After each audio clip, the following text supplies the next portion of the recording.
నెల్లూరు జిల్లా కలువాయి మండలంలో ఉపాధి హామీ నిధులు పక్కదారి పట్టాయి. గ్రామీణ ఉపాధి హామీ పనుల్లో ఇంటి దొంగల బండారం బయటపడింది. బినామీ పేర్లతో 58 లక్షల మేర అవినీతి జరిగిందని అధికార యంత్రాంగం నిర్వహించిన సోషల్ ఆడిట్లో వెల్లడైనట్లుగా తెలుస్తోంది. ఉన్నతాధికారుల విచారణలో వాస్తవాలు వెలుగు చూడటంతో ఉపాధి హామీ నిధులను పక్కదారి పట్టించిన ఉద్యోగులపై క్రిమినల్ చర్యలు తీసుకోవాల్సిందిగా కలువాయి మండల పరిషత్ అభివృద్ధి అధికారి నరసింహారావు పోలీసులకు ఫిర్యాదు చేశారు.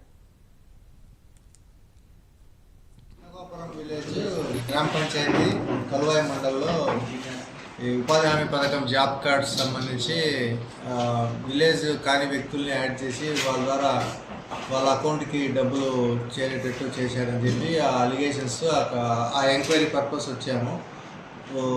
ఎస్సీ కాలనీలో ఎస్టీ కాలనీలో కూడా కొంతమంది అవుట్ సైడర్స్ని వాళ్ళ ఫ్యామిలీ మెంబర్గా చేర్చి వాళ్ళతో పని చేయించినట్టుగా చేపించి వాళ్ళ అకౌంట్లో డబ్బులు ట్రాన్స్ఫర్ చేశారు పేమెంట్ ద్వారా.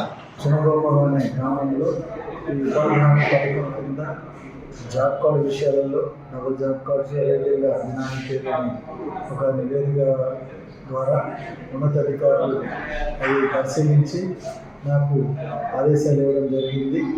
ఈ యొక్క ఒక 6 మంది మీద ఈ ఆదేశాలు ఇచ్చారు. వారి మీద ఎఫ్ఐఆర్ ఫైల్ చేయడానికి కూడా ఆదేశించారు.